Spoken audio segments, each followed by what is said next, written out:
kawan-kawan, untuk belajar Arduino akan kita bagi yang pertama tuh beberapa part. Jadi enjoy aja ya, karena kalau langsung lama bosen, jadi bikin 5 menit. Oke, sip, selamat belajar kawan-kawan. Untuk belajar Arduino akan kita bagi yang pertama tuh beberapa part. Jadi enjoy aja ya, karena kalau langsung lama bosen, jadi bikin 5 menit. Oke, sip, selamat belajar. Nah, berikutnya, inilah perintahnya. LCD titik print dalam kurung sensor value, artinya cetak atau tampilkan nilai sensor value pada baris berapa? Baris kolom ke-1, baris kedua. Tunda 1000 detik. Ya, tunda 1000 detik. Kemudian bersihkan layar. Nah, dengan demikian maka dia akan menampilkan satu bacaan nilai input, menampilkan pada baris kedua nilai pengukuran, dan selanjutnya membersihkan layar. Ya, membersihkan layar. Tapi ditunda dulu 1 detik. Jadi menampilkan 1 detik, kemudian dibersihkan. Nah, berikutnya ini ada perintah if. Nah, perintah if ini nanti yang tadi kita akan gunakan LED ya. LED-nya belum terpasang. Yang mana kita ingin apabila nilai sensor lebih dari, nanti nilai sensornya antara 0 sampai 1023. Apabila nilai sensornya if dalam kurung sensor value lebih dari 512, maka berikutnya kalau dia lebih dari 512 kan nilainya antara 0 sampai 1023. Maka kalau nilainya lebih dari 512, maka dia akan menulis digital rate 8 high. Artinya pin 8 kita kasih logika 1. Ya kan?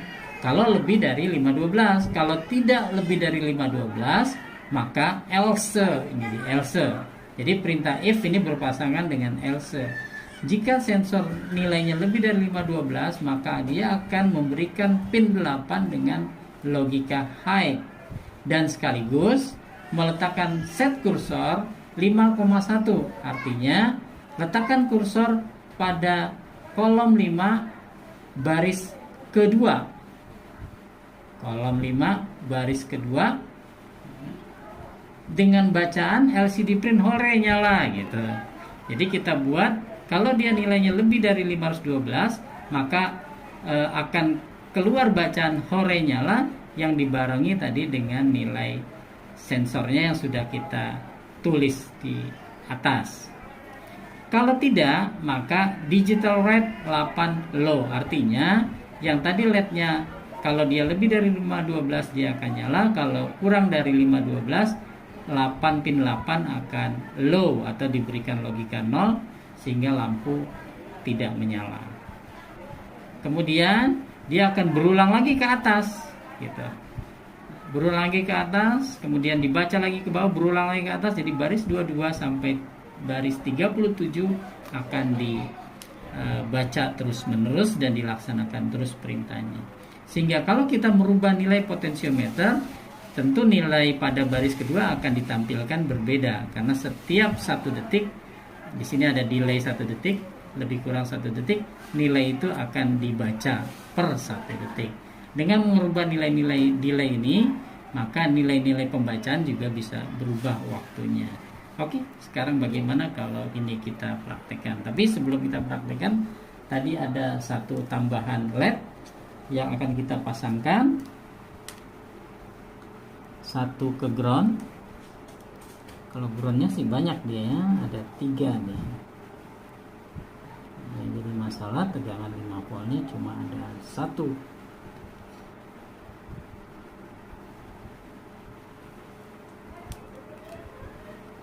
Kita pasang ke ground. Oke, yang ini ke kaki 8. Baik, sudah. Nah, sekarang apa yang terjadi kalau program ini kita upload? Perhatikan tampilan LED dan tampilan dari LCD. Kita upload programnya, kita cek dulu. COM-nya sudah COM 6, jenis boardnya Arduino Uno, maka siap kita kirim. Baik, kita kirim, kemudian kita lihat hasilnya.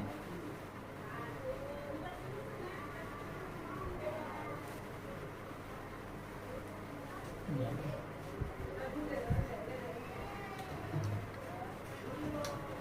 Uploading. Iya, tadi kan dia menampilkan bacaan dulu selama 2 detik. Kemudian dia menampilkan inputnya.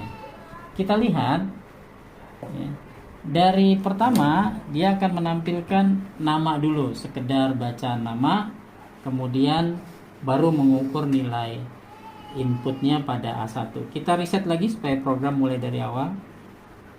Tampilkan dulu nama, 2 detik hilang, baru dia keluar. Nah, kita lihat di sini bacaan nilai input sama dengan, ini adalah hasil dari perintah pada baris ke-24, nilai input sama dengan. Jadi ini tulisan saja, yang data dikirim ada di sini ya. Ini potensiometer masih 0. Kita rubah, pelan-pelan naikkan. Setiap 1 detik akan dibaca. Sekarang nilainya berapa? 30. Saya naikkan 74, naikkan lagi 129. Perhatikan di sini ada baris program tadi yang menggunakan perintah if. If sensor lebih dari atau sama dengan 512, dia akan menyala. Kita lihat sampai nilai 512. Saya naikkan potensio, maka nilainya akan berubah naik 202, 215, 234. Saya rubah terus 274 sampai berapa tadi? 512. Kita lihat LED masih mati ya, 442. Terus saya naikkan, nah dia sampai lebih dari 512, minimal 512 LED menyala. Ini menyala dan nilainya adalah di sini sudah 583. Selain menampilkan LED juga menuliskan bacaan hore nyala. Tuh. Nah, bacaan ini mau kita buat apa saja bisa, karena tadi ada perintah jika sensor value lebih dari atau sama dengan 512, maka dia menyalakan LED dan menampilkan bacaan hore nyala. Pada kursor berapa? Tadi sudah ada pada kolom ke-5 baris kedua tulisan hore nyala. Jadi yang sesungguhnya data teknis yang dikirim dari Arduino adalah nilainya ini 583 saat ini. Ya, sedangkan bacaan ini terserah tulisannya apa, hore nyala juga tulisannya apa. Hanya saja tulisan hore nyala dan lampu menyala ini ada perintah dengan perintah if dan else. Jika sensor value lebih dari 512, LED menyala dan menampilkan bacaan hore nyala. Jika nilainya kurang, maka tidak menampilkan LED dan tidak menampilkan bacaan hore nyala. Oke, saya putar lagi. Ini nilainya di bawah 512. Saya naikkan sampai nilainya 512 atau lebih, maka dia menyala sampai nilai maksimumnya adalah 1023. Ini sudah nilai maksimum. Ya, dibarengi dengan LED menyala dengan tulisan hore nyala karena ada perintahnya di baris program. Jadi dengan cara demikian, maka nilai analog pada pin A1 yang berubah dari 0 sampai 1024 ini akan bisa 1023 ya, karena dimulainya dari 0 maka jadi 1023 nilai tertingginya. Sesungguhnya ada 1024 nilai termasuk nilai 0. Ya, ini bisa kita putar-putar, dia akan membaca nilai analog pada pin A1. Kalau dengan potensiometer saja yang nilai analognya dari 0 sampai 1023 bisa dibaca oleh Arduino Uno dan ditampilkan pada LCD, maka sensor-sensor analog yang lainnya pun akan dapat dibaca berapapun nilainya. Baik, itu kira-kira materi kita pada hari ini. Kita simpulkan, yang pertama adalah bahwa dengan potensiometer ini kita mensimulasikan tegangan analog dari 0 sampai tegangan maksimumnya. Dalam hal ini sekitar 5 volt atau dengan nilainya secara digital 0 sampai 1023. Kemudian yang berikutnya kesimpulannya bahwa bacaan apapun akan bisa kita tampilkan pada LCD dengan perintah-perintah yang harus kita pelajari. Apa saja sih perintah LCD itu kita pelajari dan kita bisa perintahkan untuk menampilkan hasilnya ke LCD. Nah, dalam hal ini menampilkan tulisan nilai input sama dengan menampilkan nilai dari pengukuran, kemudian boleh ditambahkan nanti di sini tempat yang kosong tulisan apapun yang mau kita inginkan sesuai dengan program. Sekaligus pada program ini kita membahas perintah if dan else. Jika, if, else jika tidak. If itu artinya jika, else itu jika tidak. Jadi itulah materi pada hari ini. Saya ucapkan terima kasih. Assalamualaikum warahmatullahi wabarakatuh.